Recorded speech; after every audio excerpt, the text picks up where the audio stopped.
Welcome back to iHeartRadio So Bad It's Good. Today we are classing up the joint.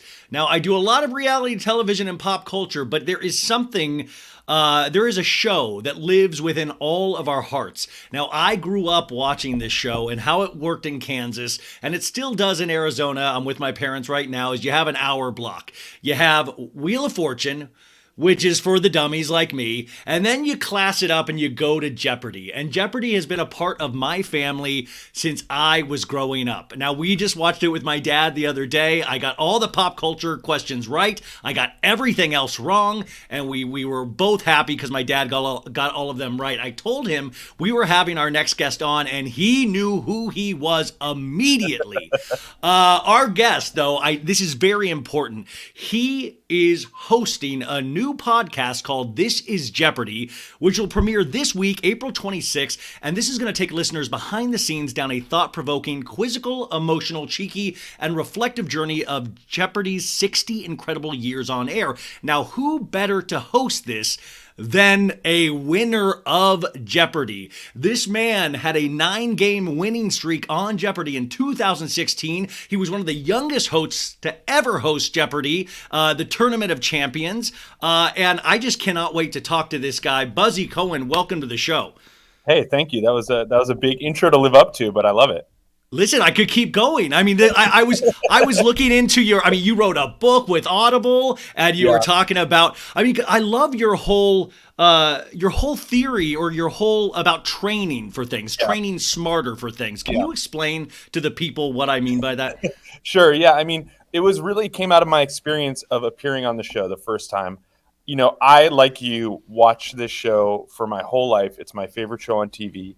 And I kind of prepared the way most people do. I watched the show every night. I held a ballpoint pen and clicked along and tried to answer. And then you get on set and you're like, oh, wow, this experience is really different from, the experience of playing at home. And so what I did was I developed a preparation program to better prepare me for the actual experience of appearing on the show. And I had been invited back a few times, and I kind of kept developing it.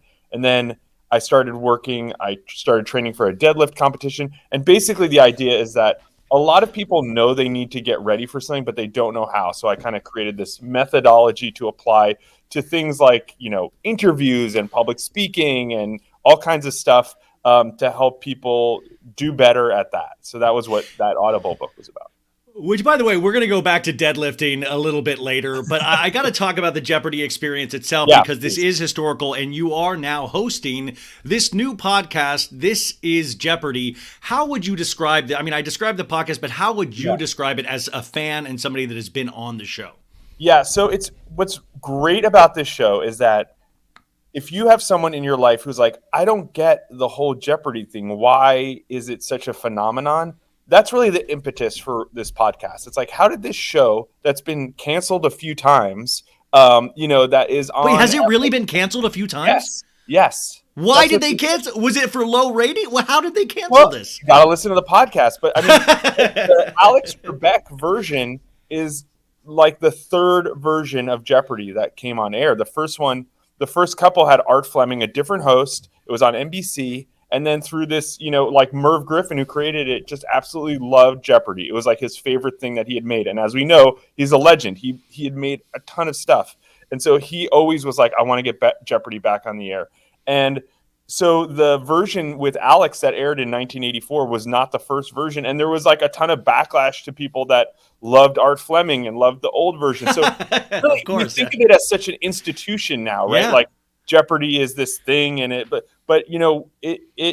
had, how did it get here? How did we get here? And that's really kind of the impetus for creating the podcast. But we also go into various stories of, kind of moments, big moments in the show's history, defining things or things that really brought the show from kind of like like dinner time game show thing to another level.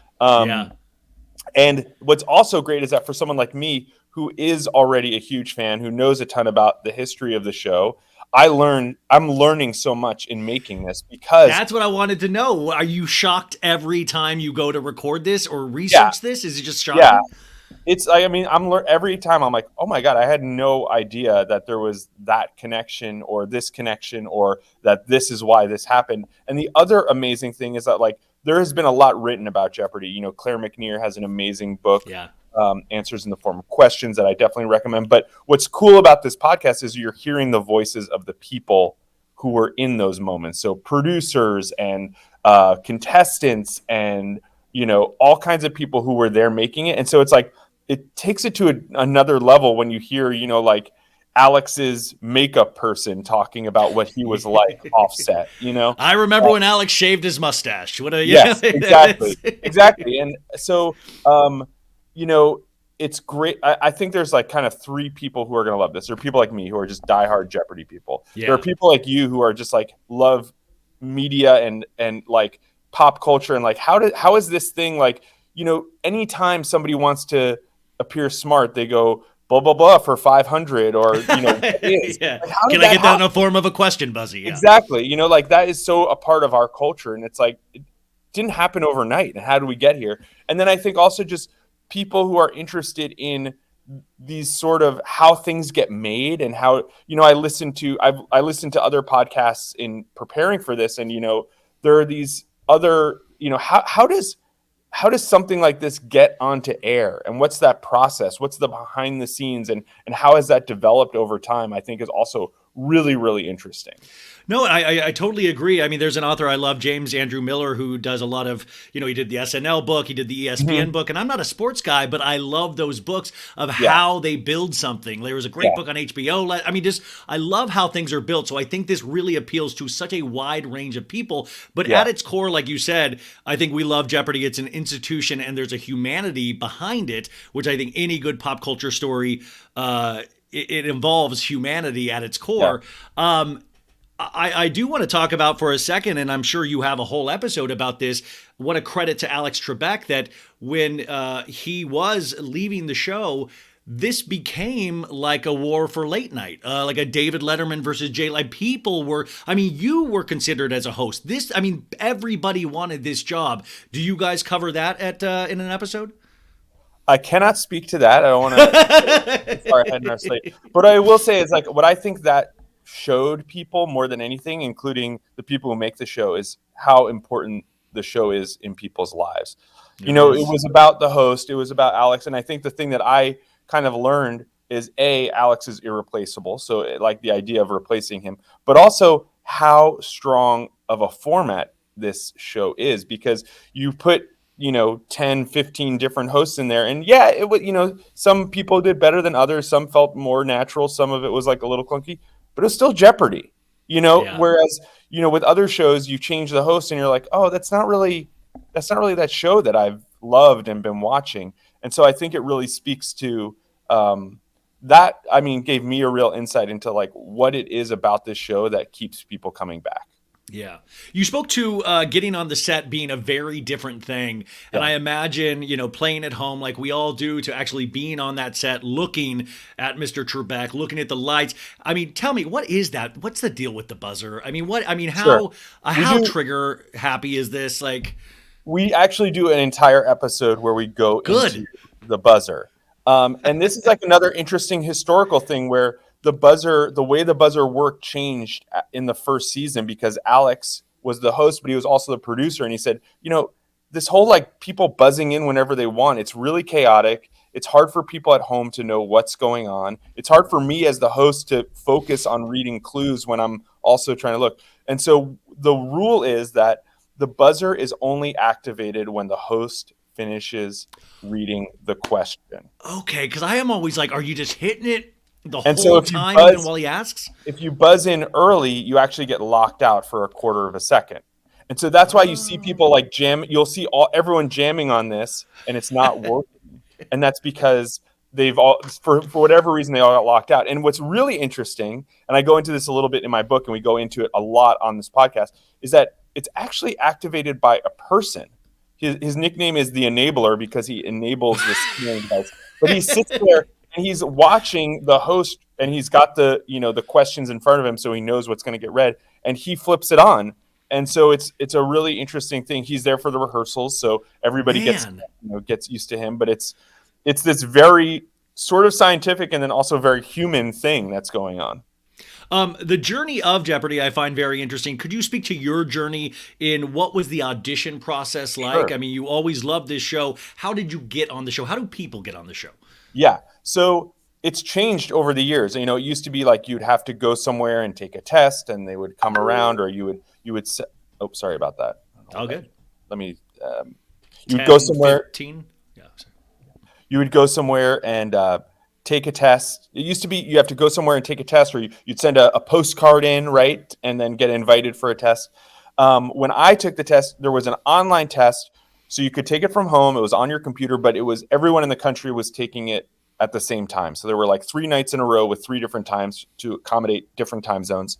And the way I knew about it was that I was just watching the show and somebody said, "Hey, want to be on the show? We're doing tests at this time. Register at jeopardy.com."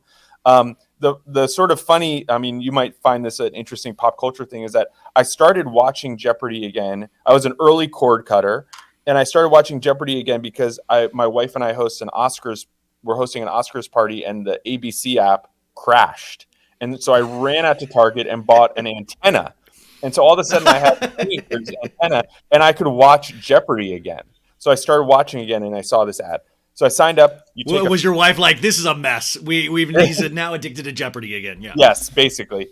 And what's funny is she was like, I watch with you. Yeah, he's okay. She definitely did not think I was going to do what I Okay. So it's a 50-question test. You just type in your answers. You have about 15 seconds per question.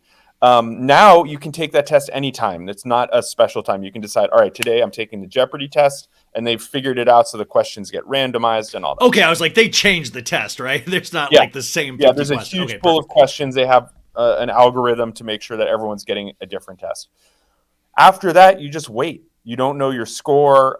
You don't know if there's a score that needs, I still, even though I'm working with the show, I don't totally know exactly what that is. What I can tell you is that they're not just looking for a raw score of knowledge. They're looking for breadth as well. They don't want somebody who doesn't know enough across a lot of stuff, because you don't know what categories you're going to get that day. You had an expectation. You had zero expectation though taking this 50-question test, right? Zero. You just took it. You didn't expect. And it was my first time taking it. A lot of people take the test like every year and wait to get called. After that, if you do well enough according to whatever criteria they have, you are invited in for an in-person audition, which is now partially on Zoom, but at the time I went to like a hotel lobby or a hotel meeting room, and another 50-question test. This one, it was handwritten and you only had 7 seconds. And then you kind of played a mock game and you would, converse with them. They wanted to see how well you could, it was an audition really. It was like, how well, we know you're smart, you're here. How well can you kind of do with responding to questions and thinking on your feet? And, can you buzz in and say your name clearly and all that kind of like TV stuff. So I did that. And about a couple months later, I got a call, and I was actually an alternate the first time because they always have 1 or 2 extra people at a taping in case something happens, somebody gets sick, somebody has a problem where for whatever reason they can't play because of compliance. Sometimes. Yeah. I heard a story recently about this woman whose dream was to get on Jeopardy. She got through the audition. She took the test, got through the audition, went there, and was on stage like saying what her name was, and turns out someone in her family was like a lawyer for somebody who worked for the show at Sony, and they were like, can't do it.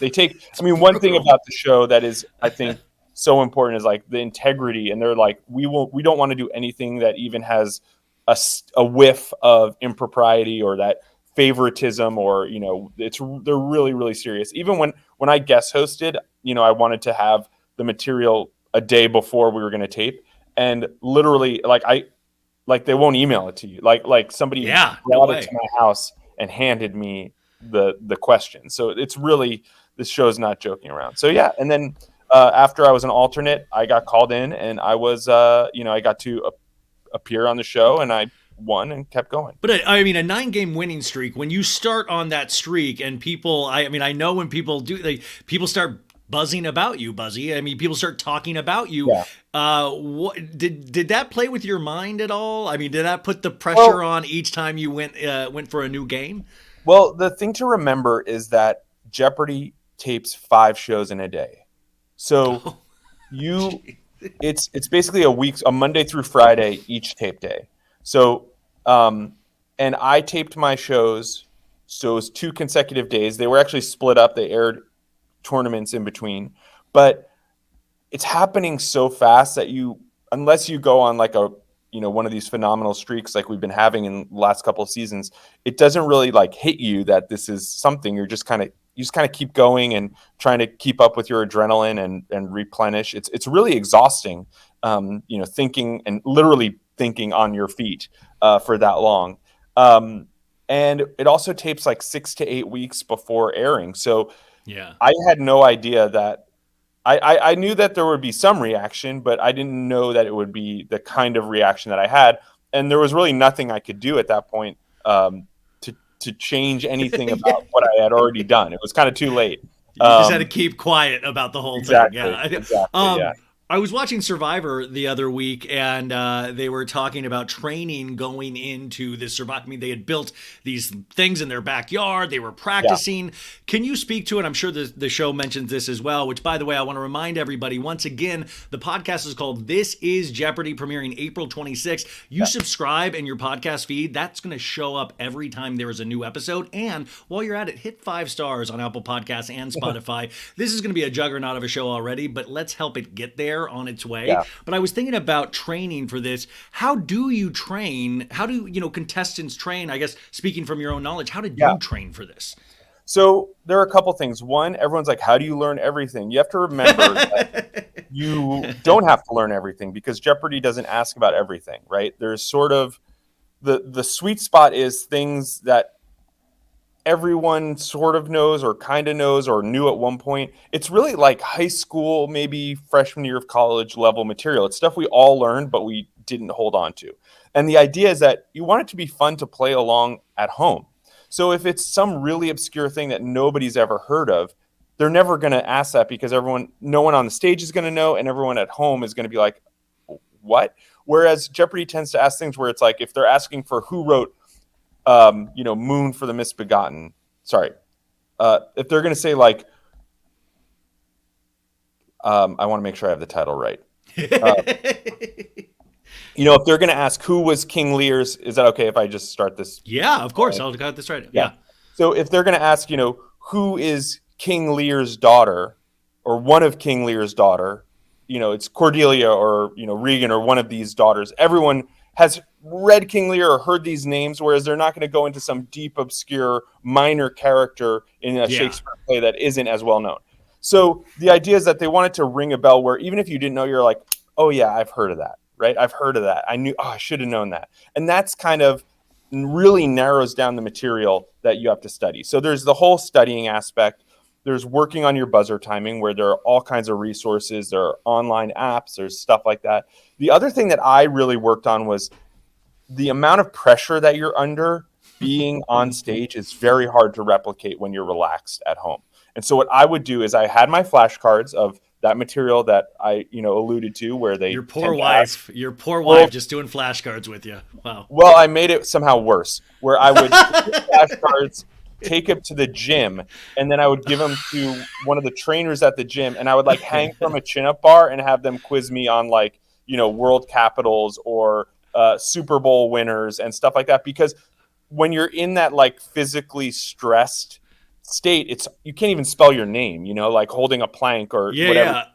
And so I was like, that's the closest thing I've experienced to being on the Jeopardy stage and just totally going blank. And so what I wanted to train was like, how do I get access to that stuff, even when my mind wants to go blank and like my whole stress hormones are like, this is not what we're doing right now. How do I like train myself to be through that? So this is like the smart Rocky. This is like, we need a training sequence of you with like dun dun dun dun dun Yes. dun dun. Like, that's amazing. And it's like, the idea is like, people are like, all right, I want to be really calm. And I'm like, I'm not going to be calm. I know I'm not going to be calm. So instead of trying to be calm, why don't I just get used to being stressed out and having to do this? And then I actually stole a bunch of reaction time drills from the NFL.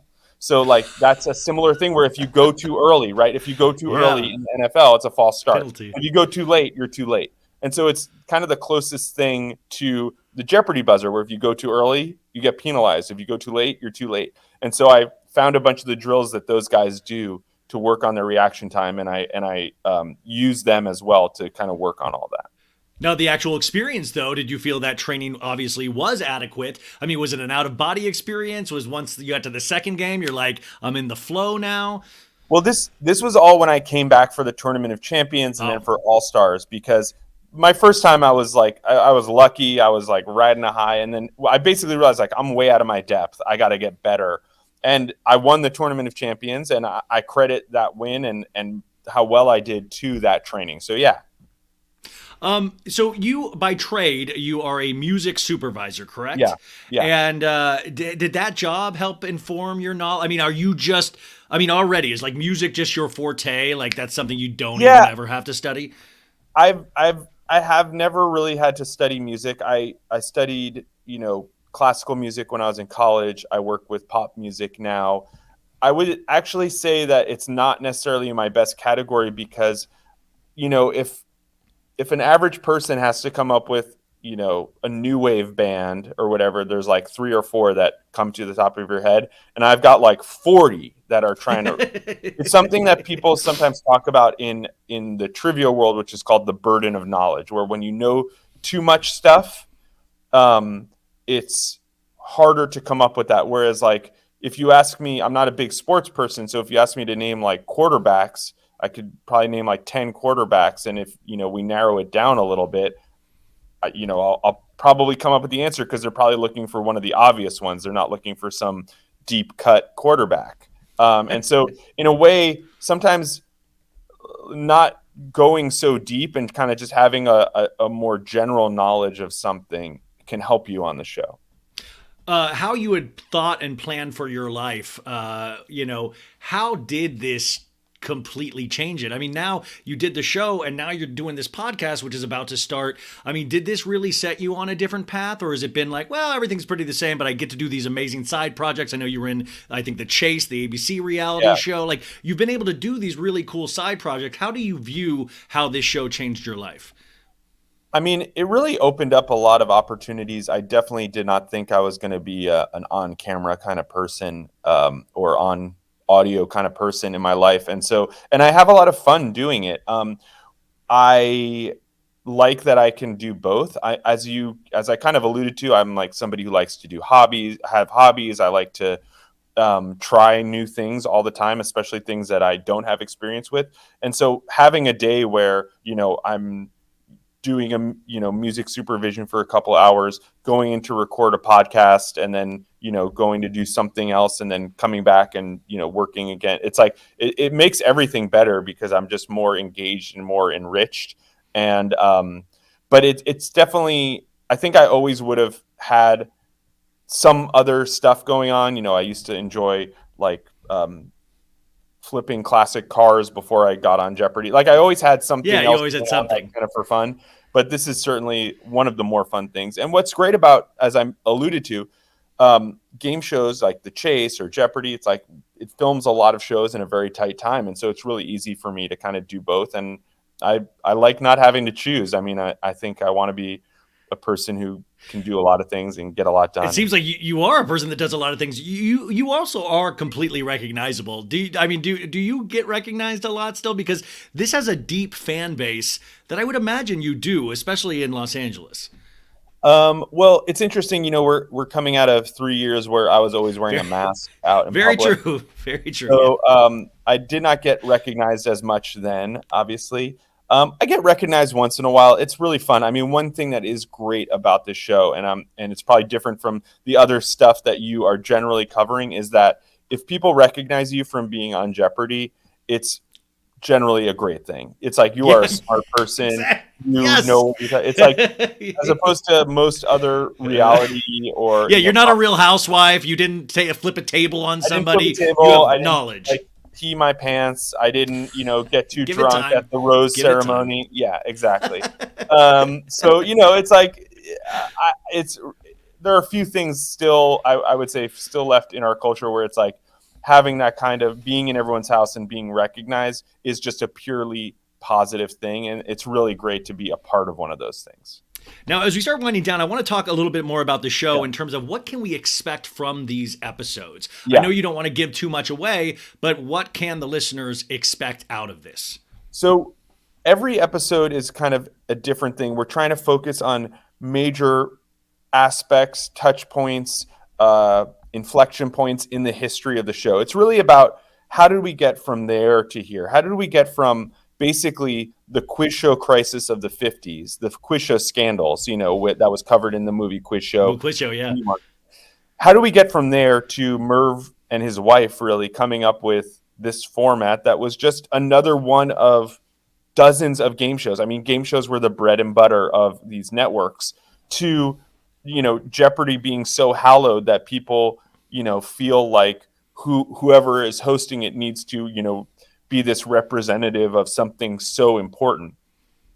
And I think what we're doing is we're looking at how the show was created, the first iteration of the show. There's a couple episodes on Alex because he's such an important part. We take you behind the scenes to a day along with contestants. We dive into the buzzer. It's like everything that people have wondered, like how do they write this show? Like how does a game of material come together? And we kind of go in, we really put you there with the people that are doing it. And then my role is really to help contextualize that information. So it's a lot. What I'm really excited about is how much, primary source there really is in this. This is fully authorized. Yeah. You have access to everything. Yeah. You were talking about changes in the show over the decades since it's been here. What is the most recent change to Jeopardy aside from hosts and things like that? Yeah. Do they continually institute new rules? Well, there are always, what I think is so great about where the show is going is, one, there's more Jeopardy going on now than there ever has been. There's, primetime celebrity, there's masters, there's more primetime Jeopardy coming up, plus the regular show. And everyone who's there is just like, what else do we want to do?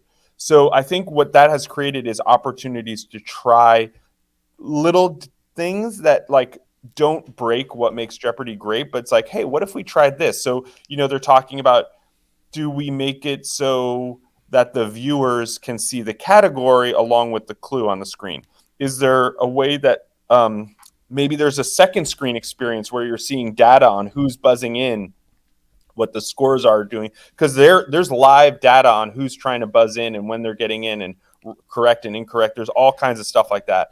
So they're really, what's so great though is that they're kind of like trying these little things out without changing what it is that makes us tune in every night. And so I think it's in really good hands. There's a great team that loves this show and just wants to make it better, and great hosts that are just going to continue carrying this legacy. And so what, our podcast is really mining, what is that legacy? And then once you know that, you'll see how the people that are making the show right now are just doing it such a service in bringing it to more people than ever before.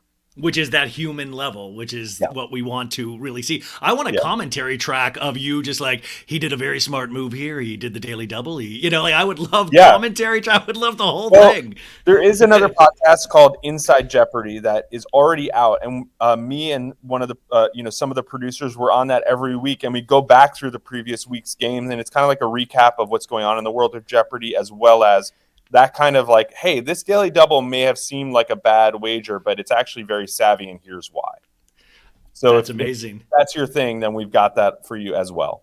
Two final questions. What was your weakness in terms of your own categories? Like, my weakness is this type of category in terms of Jeopardy. I would say sports. I didn't grow up in a big sports house. My dad owned a clothing store, and in his free time, he was more of like an artist. My mom loves golf. Golf was kind of the only sport. My dad also loves golf. Golf was kind of the only sport that was going on in my house. But sports is such a huge amount of information that if you're not living it, it's really hard to kind of catch up. And I think that's why, there are these infamous moments, that kind of go viral when three Jeopardy people just stand there and don't know. Don't know a thing about sports.